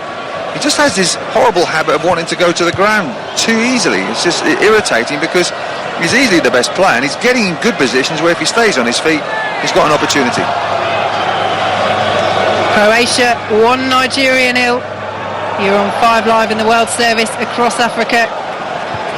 Nigeria will take encouragement from this second half performance so far. As Mikel keeps the ball away, he was looking for Atebo, not enough on it, and Modric picks it up for Croatia. Here is Brozovic, back to Modric, darting through the Nigeria half, good interception by Adowu, and Nigeria win the ball back. It's now with Balogun, the new Brighton signing, square to his centre-half pairing, William Ekong. First choice centre-halves under Gernot Rohr. Kenneth Omerewo of Chelsea, have been a regular for them, only a squad member now under the German coach. Strinic heads the ball away at the back for Croatia. Brozovic on the field to Rakitic. Modric, nice layoff for the outside of the boot. And Croatia looking comfortable in possession as Rakitic is caught by John Obi Mikel, and they win a free kick just inside their own half. Yeah, the referee might have been tempted to have given a yellow card on Mikel. Really no chance of winning the ball, just wrapped the ankles again of Rakitic. It seems to be a common theme in this game. And the referee saying no, but Rakitic dominating the game, coming in between the two centre-halves to get the ball. Him and Brozovic, the two centre midfield players, they look strong. If anything, their substitution has worked very well, Croatia, because they seem to have tied the game down. Musa hasn't got a touch yet. He's trying to get involved now, having to track back and do a bit of defending. Still no touch on the ball as Luka Modric Sends it back into the Croatia half. I think it's time for Iheanacho, to be honest. Another striker coming on, that would certainly help. They've got to go for it, I think. Nothing to lose now. Yes, the Leicester man, an option from the bench. Croatia pass it around at the back. Both of these sides really will feel that, looking at the history, there is unfulfilled potential at World Cups. John Obi Mikel even went as far to say that if Nigeria had been more organised, then they would have done very well in the World Cup so far. Had the potential to win it. As Croatia come forward, good attacking move, prevented from going further in the penalty area by Shehu at the expense of a corner. Croatia still lead 1-0. Yep, and a chance again from the corner. Modric has taken his time in front of the Croatian fans on the far side. Now this is interesting because Luka Modric is applauding the Croatia fans as he goes to take the corner, and they applaud back. They're applauding him, which is a great sign. Those perjury charges that he's set to face in his home country have rocked that relationship, but Modric now to swing the corner in, headed down importantly by Balogun, and the referee has given a penalty. He spotted something in the 6-yard area. Nigeria surrounds him and protest. John Obi Mikel having strong words, and it is, for every match today at the World Cup, a penalty awarded. We had 2 in the France-Australia game. Oh, look at that, look. That's an assault. It's we just seen a replay. The tongue. Who does he get hold of there? Mandzukic. Yeah, he absolutely puts 2 arms over his shoulder, wraps himself around him and just wrestles him to the floor. That would probably get you a gold medal in the Olympics. And the referee saw it. Great refereeing. I'm glad that a referee has taken the decision to do something like that, because it did affect the guy. Mandzukic had the run on him. Mikel was just trying to get something from the referee to say qualification, but that's a definite penalty. Great decision, referee. Awful defending again, and the run of penalties continues. Is he going to miss or is he going to score? Well, we've had 2 missed today, we've had 2 scored.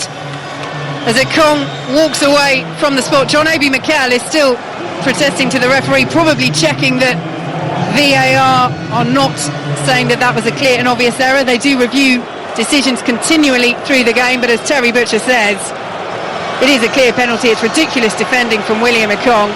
Arms wrapped around Mandzukic, and Luka Modric, who had just applauded the Croatia fans while taking that corner, received that good reception back, steps up to give Croatia a potential 2-0 lead.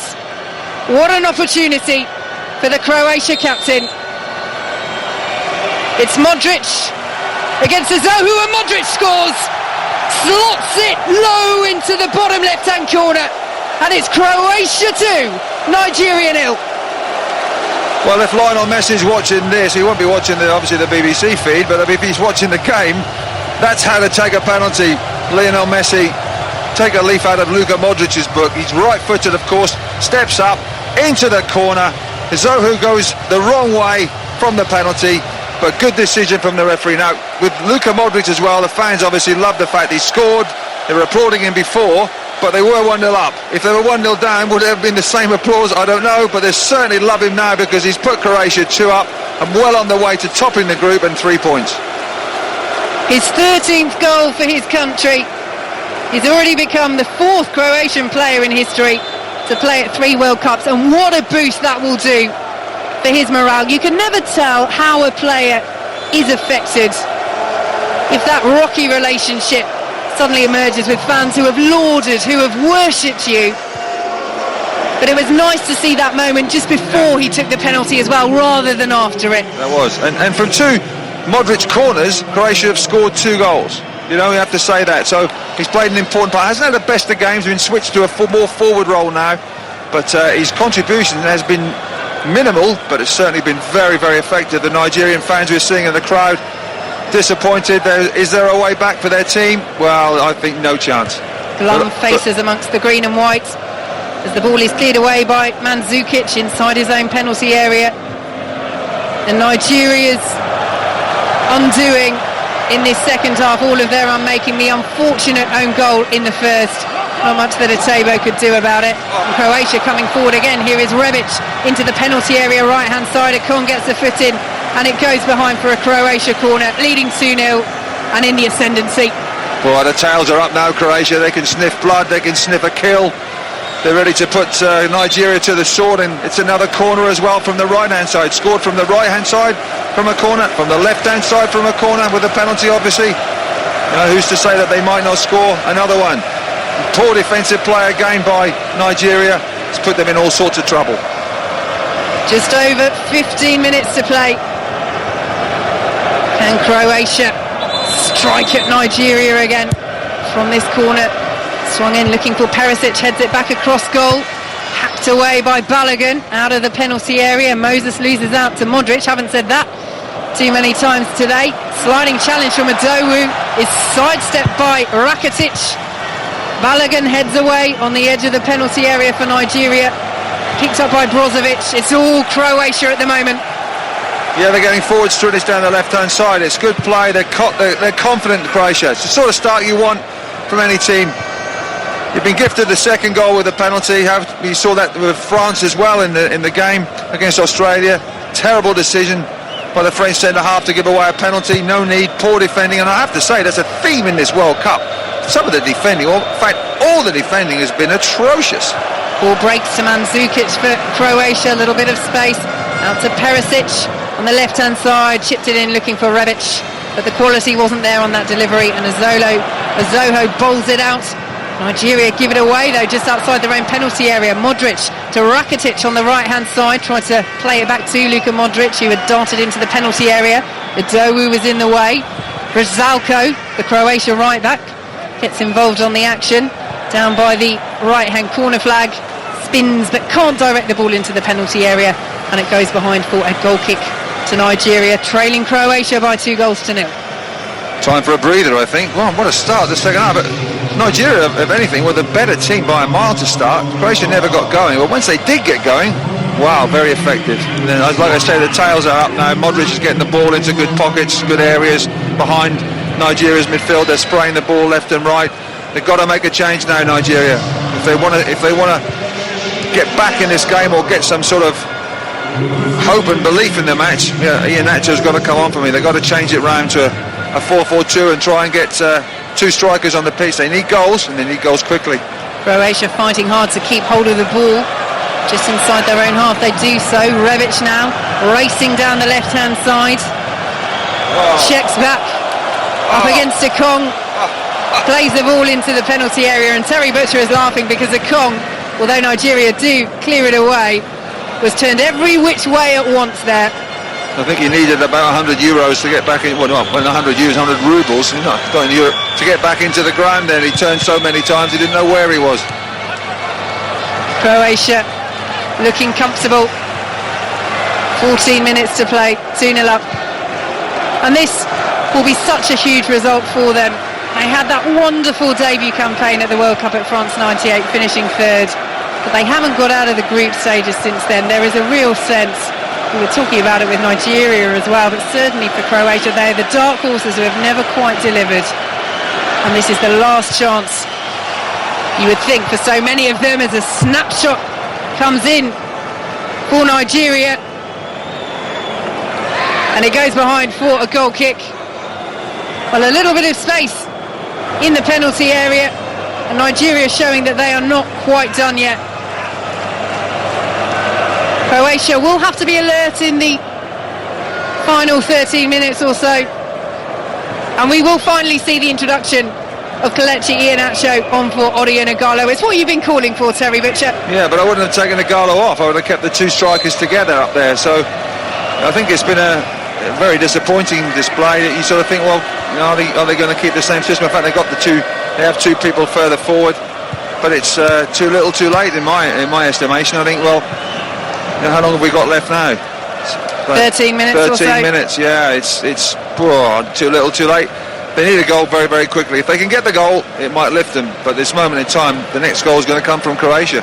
Well, that out-and-out striker role is an issue for Nigeria. Their only other real option is Simeon Nwankwo, who's very inexperienced, only made his debut last month. As the ball goes behind for a goal kick to Croatia.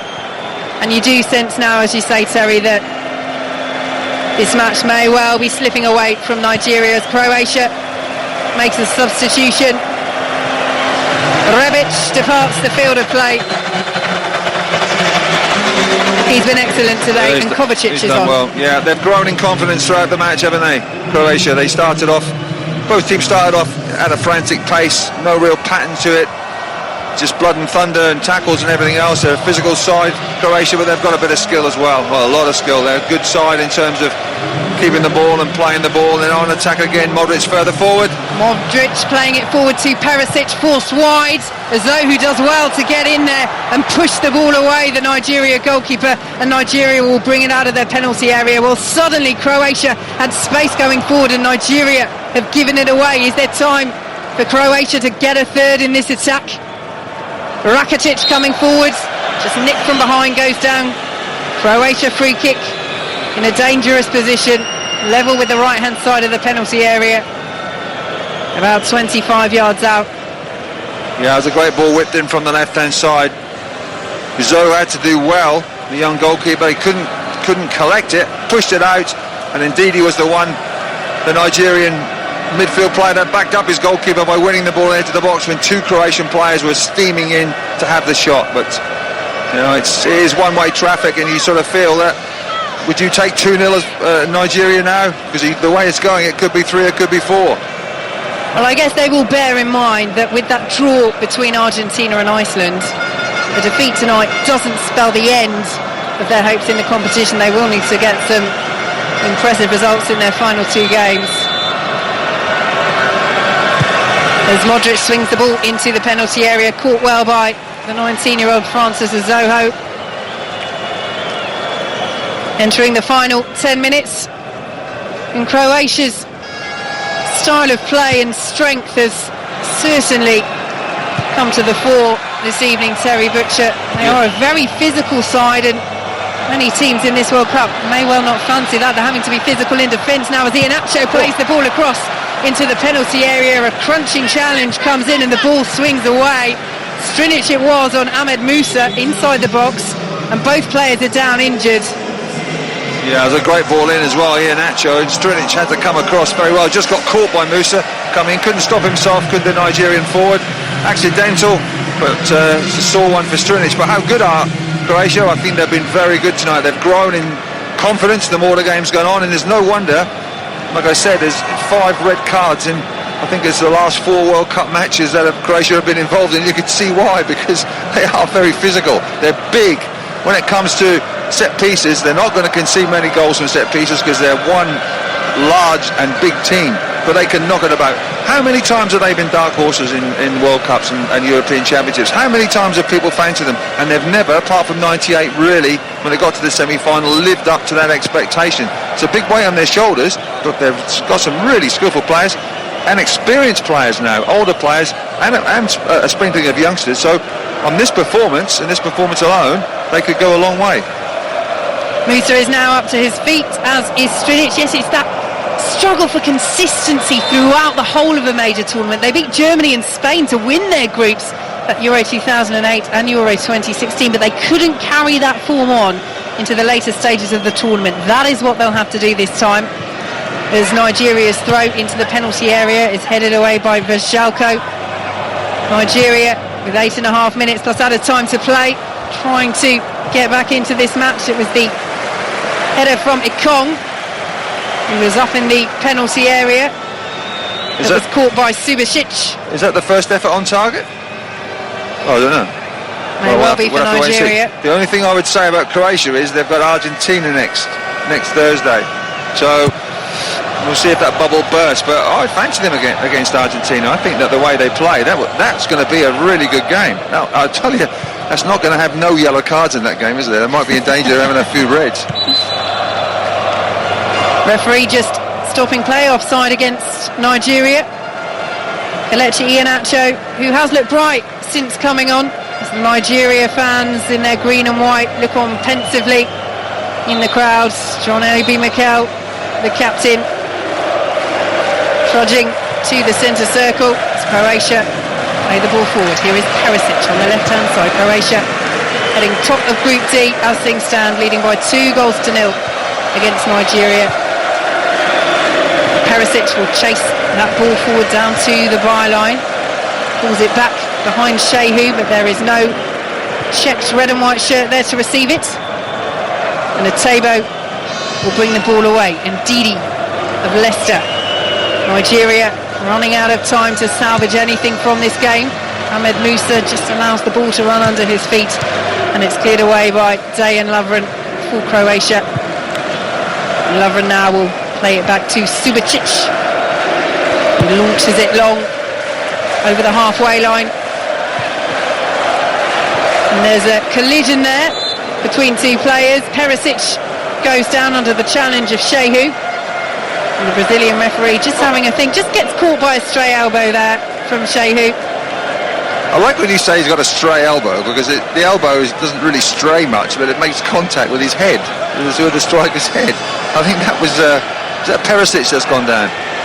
Yeah, he's got a right whack on the side of his head as well. It wasn't a stray elbow. I would have, if I got booked for a stray elbow, I would say to the referee, well, it was only a stray elbow. It wasn't a bad one. Would that work? Would it work? No, it wouldn't work at all. That's a foul. It might even constitute a yellow card with this dangerous play. But I think at this stage of the match, the referee's just saying, no, I think we'll just play on, and they need an ice pack on that tonight, I would think.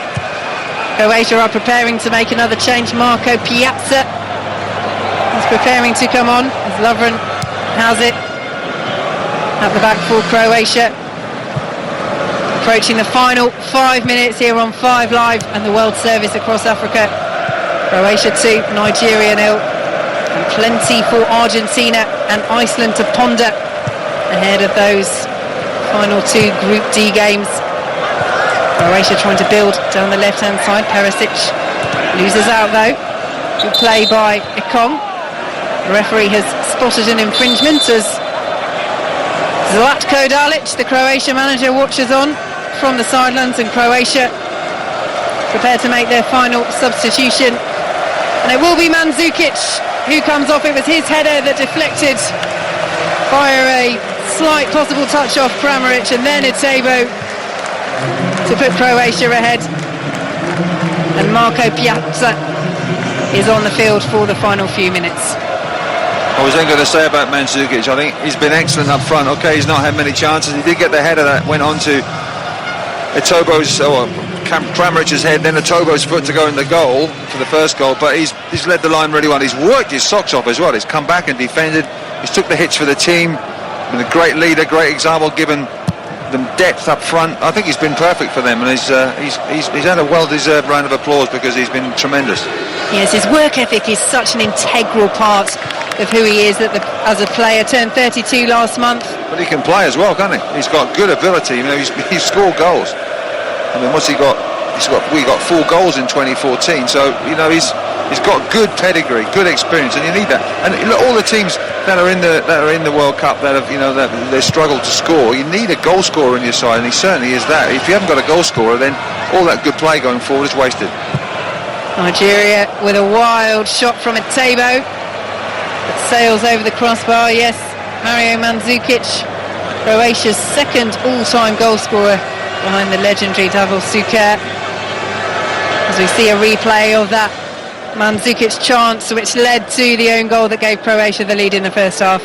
Yeah, I think that was that indeed his shot there, just over the crossbar. Yeah, I think that he gets the prize for that, the worst shot ever.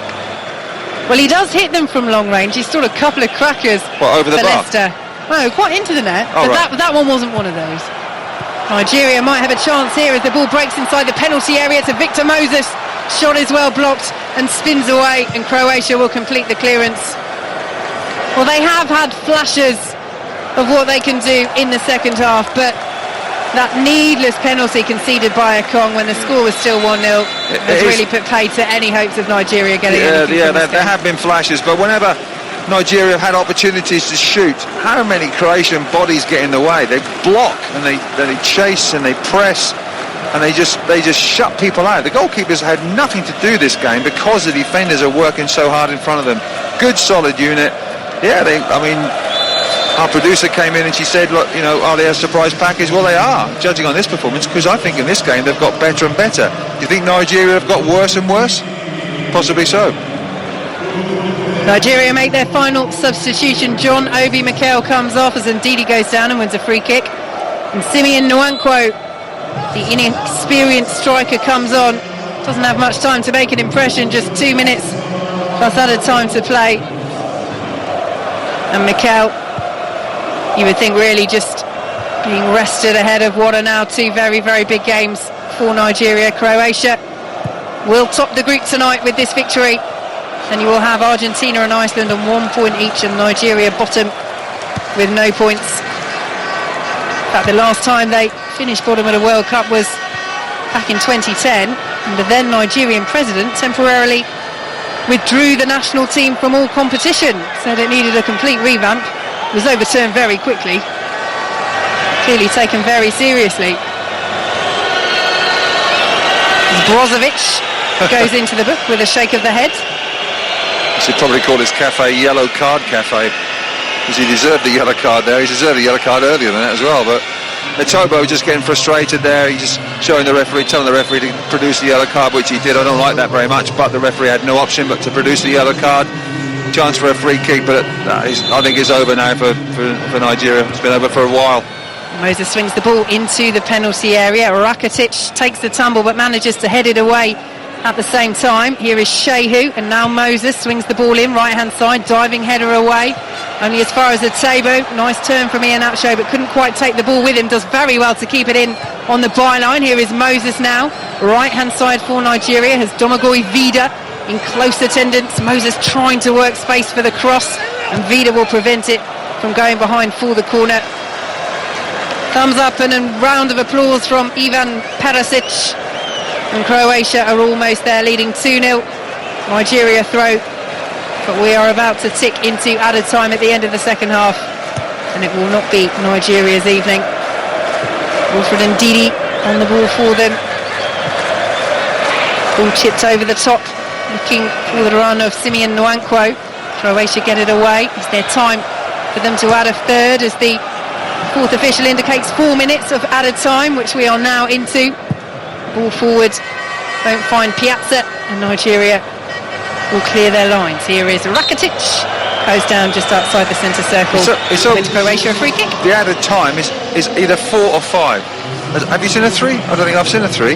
So it's 4 or 5 minutes. They're playing safe, but they're certainly safe and home and hose now. I think Croatia just knocking the ball about. I think the spirit's gone from this Nigerian team. It's a hard one to take, but they have been second best all night. Thoroughly deserved by Croatia.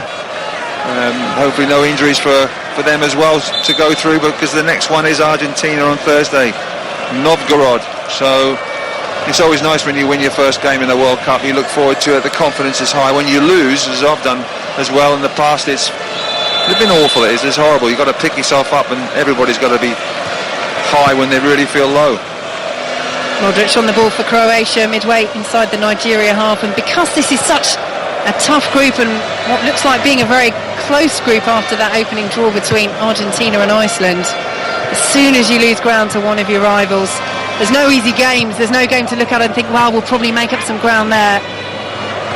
Very, very tight Group D in terms of the calibre of teams. Iceland proving their worth again today against Argentina, as Croatia win a throw midway inside the Nigeria half. And this is a huge result for their manager Zlatko Dalic as well. It's only his fourth competitive game in charge, and it could get even better for him as Kovacic tries to shoot edge of the 6-yard box. It's smothered by Zohu, but there were options, and really he should have tried to play in Perisic, who was completely unmarked, running into the left-hand side of the penalty area. Well, I know striker's going to see Perisic there. He's one-on-one against the keeper, but I have to say, Zohu produced a really good save. He's had no chance with the 2 goals that have gone in, and he's saved them on 1 or 2 occasions as well. That was a good save, low down, but that should have been 3-0. Perhaps the one bright spark for Nigeria from this evening, the performance of their 19-year-old goalkeeper Francis Zoho. But it is Croatia's night as they send the ball forward. Glum face from Gernot Rohr, the Nigeria manager, on the sidelines. As we see that save again from Zoho from Kovacic. That was a dreadful shot. It seemed to hit his heel more than the instep. and the keeper made a good save to his right side. He's only, what, 7-8 yards out at an angle. Wow, he should have just smashed it.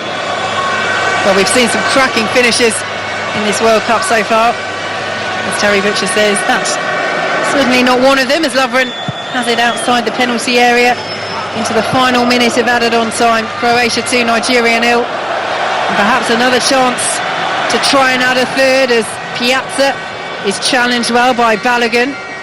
Piazza does excellently to keep it in down by the byline, but in the end can't prevent the subsequent throw for Nigeria. I think if my maths are right, that's 21 goals in 8 games in this World Cup so far. Good start. What a start that is. No nil-nils. No nil-nils. There has been some looking like nil-nils, but for the last-minute goals. But it's good to see goals go in, and it really is, unless you're the team that concedes them, of course. But I think this is a very open World Cup. I say defences have been poor, atrocious, I said. Some of the attacking skill has been absolutely glorious. They've had some wonderful free kicks, own goals, misfortune, everything else, but it's combined to them probably one of the most exciting starts to a World Cup I've known. And Germany and Brazil to come tomorrow, both sides making their World Cup entrance here in Russia. We'll have full commentary of both games, but it is Croatia's night in Kaliningrad. They head top of Group D as the full-time whistle blows, thanks to a 2-0 win over Nigeria. Atebo's own goal in the first half, Modric with the penalty in the second. And Terry Butcher, Croatia have arrived at Russia 2018 in style. Yeah, they're off with a real bang. Argentina awaits them in the next game. Nigeria have to play Iceland. Nigeria really have to win. You could say the same for Iceland as well in many instances, but that point against Argentina has thrown this group wide open. Croatia top the group, dark horses, surprise package, whatever you want, they're here to stay, and they're here for the long haul in this World Cup. Great game. Former England captain Terry Butcher, thanks for your company this evening. So full time at the Kaliningrad Stadium. Croatia 2, Nigeria 0. Well, on that evidence, Terry, Croatia are going to cause Argentina problems. Also, given the evidence of Argentina's performance against Iceland. Yeah, the top teams haven't started well, have they? We've yet to see Brazil and Germany tomorrow. But I just wish I'd picked out Croatia instead of Panama for that flipping draw. Well, you didn't pick out Panama. You got Senegal. Oh, did I? Oh, yeah. No, I picked out Panama for Chris Sutton, didn't I? Yes, yeah. Well, You've got Senegal. I don't care if I got Panama or Senegal. You wish you'd had Croatia. I wish I had Croatia, yeah. But I mean, Argentina defensively today didn't look good. Perisic is a threat. Modric is a threat. The physicality of Mandzukic. I mean, a lot of these things we knew already, but Argentina could be worried tonight. Well, they should be worried as well, because the way that Croatia played, they played with more cohesion, more understanding, more fluidity the longer the game went on, and you couldn't say that about Argentina. It was stop-start, it was poor defensively, they looked an utter shambles. Iceland had 2 really good chances as well, when it was 0-0 and when it was 1-1. You sort of think, well, Croatia would really fancy their chances. They've got to play Argentina next, and I think it's the right time to play Argentina in this World Cup as well, because they would have been rattled by Iceland. And let's face it, Croatia are probably as physical as Iceland. Well, that would be a game for the bruisers, wouldn't it? That one. Yeah, Matters says it takes Iceland to win Group D. Anyone? Rich, Nigeria are awful. They should have brought Iheanacho on earlier. The guy has goals in him. Don, and when John Obi Mikel left the pitch, there appeared a glimmer of light. Josh, Nigeria's style of play doesn't even emulate an African style of play. Peter Odemwingie, Nigerian international, is with me, as well as Terry Butcher. They were poor, weren't they, Nigeria? And a lot of the points that people are making, bringing Iheanacho on, why was John Obi Mikel playing in the 10 role? I mean, you were making the same point sitting here, and you made those points on Twitter as well. Yes, disappointing result and performance as well. One shot on target, which was a looping header, that sums it up. Usually we look like African teams have more flair in the wings, make a difference, take their players on, put crosses in. We didn't play well today. I think the beginning was we couldn't even start our attacks, not to talk about have a final end result. So Mikel needs to play deeper in the role he's used to in Chelsea. Iwobi needs to be in the middle. We have players who can shoot, but they need to be put in the positions where they can be effective. It just a lot of how Nigeria was set up, and a lot of where their players were and how their players were brought on or brought off, not a great deal of it made sense. Not really. I did say I thought it was the wrong substitution, the first one. Everybody should start careful, and I think all teams, want to start the first game at least carefully, a bit more defensive. Okay, I understood that when he started with that team for the first half, but when things were going wrong, you are one down, you need to change things up to make it more attacking. You take a Gallo off, who has goals in him, But it's not finished yet, We've won a tournament a couple of years ago, so I'll be looking at the positive side. So we became African champions about 4 years ago after losing the first game. I'm not planning to win the World Cup with this young squad, but we can still turn things around. Do you really think you can, even with Argentina and Iceland to play? Well, yeah, of course there is still a chance, if all the players play in the right positions where they can be more effective. Obviously the speed of Musa, the technique of Moses, Gallo can score goals. If they're used properly, I think we still have a little chance. Paul says, I've seen more diving in this game from Victor Moses than Tom Daley does in an Olympic diving event. Stay on your feet. There were a couple of occasions, Terry mentioned them in commentary, but you mentioned them to me in the studio, where you said the same thing, and you're a fellow professional at the moment. You don't have to draw the foul. You could actually keep playing. Absolutely. There was first time he nearly got hurt. He's our key player, and there was no need to do that in the middle of the pitch. Higher up, you win a free kick, good for us. We move the team higher up, we put crosses in or have a shot on goal. He risked that there, but thankfully he didn't get hurt. Then later on, Terry was right again. We were sitting here watching in the screen. There were a few times where he could stay on his feet and actually cause more problems, but don't know why. If he's a bit fatigued now, after all the excitement, maybe a bit drained emotionally, and then that affects him physically. So, but they put hard work, actually. That you can't take away from them. They all put a shift in. Just we couldn't find the key to even start our attacks to show the best of our abilities. Well, Terry Butcher and Vicky Sparks, thank you for the commentary. Peter, thank you for being here as well. Don't forget, you can download the World Cup Daily. You can subscribe as well, and it'll be delivered to you every morning for that morning commute or that line bed. Tomorrow we've got Costa Rica against Serbia. That's a 1 o'clock kickoff. Then we see Germany for the first time as they take on Mexico. That's a 4 o'clock kickoff, and then Brazil take on Switzerland, and that is a 7 o'clock kickoff. As I say, you can download the World Cup Daily, subscribe to it. It will be in your inbox every single day. If you want even more live sport, then the US Open Golf is on 5 Live Sports Extra right now.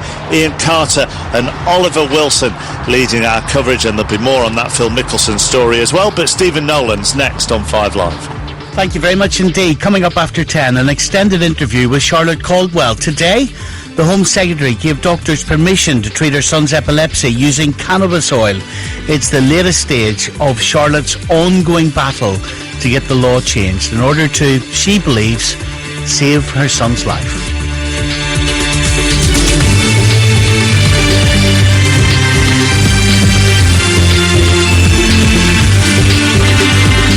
This is your World Cup station, Russia 2018. This is BBC Radio 5 Live. Good evening, it's 10 o'clock, I'm Stephen Nolan. The main news on 5 Live, and as Stephen just mentioned, the Home Office gives back Billy Caldwell's medication. And in sport, Eddie Jones's England lose their 5th consecutive Test match. This is BBC 5 Live. The news is read by Kev McGrath. The Home Office has issued a licence to allow a severely epileptic boy to be treated with illegal cannabis oil 5 days after it was confiscated from his mother at Heathrow Airport. Charlotte Caldwell says 12-year-old Billy needs the treatment to reduce the number of damaging, potentially lethal seizures he has. Peter Reynolds is from the cannabis reform charity Clear. I mean, this suggestion from Sajid Javid that he's used exceptional powers is just nonsense. Integral in the Misuse of Drugs Act is that it gives the Home Secretary the power to licence any act that would otherwise be unlawful. He could have done this at a stroke of a pen weeks ago. The Scottish First Minister, Nicola Sturgeon, says her government will ensure the renowned Glasgow School of Art has a future after it was gutted by fire. The building was still being renovated after another blaze there 4 years ago. Stuart Robertson from the Macintosh Society had recently visited to see the work. It was wonderful to see the library was starting, the studios looked amazing, some of the studios and the work, and the craftsmanship has been unbelievable. And this is it's like a nightmare. It's hard to put down, but it's a very emotional state. It's like losing a person. Sinn Féin members have voted to change the party's policy on abortion. They now say women should be able to access terminations for any reason in early pregnancy. Sinn Féin's leader in Northern Ireland, Michelle O'Neill. The debate on a woman's right to access abortion services is a serious one. It's an emotive one. And for some, this has been a difficult issue. We recognise that there are strongly held views on this issue, but we must face the reality. The lives of some women are placed in danger and real risk due to their pregnancy. The Islamic State group says it carried out a suicide attack in eastern Afghanistan, killing at least 25 people and injuring dozens. The bombing targeted a group including Taliban fighters, security forces and civilians who gathered to celebrate the end of Ramadan together and a rear ceasefire. The former boss of France Telecom and 6 other members of his team will face trial over an alleged culture of harassment that led to a series of suicides at the firm. They're accused of making life deliberately tough for employees so they'd leave of their own accord. Public Health England's announced that the free health check given to patients over 40 will now include advice about preventing dementia. It's estimated as many as a third of cases could be prevented by healthier living. Jamie Waterall is from Public Health England. Some of the major risk factors for things like dementia, but also heart disease and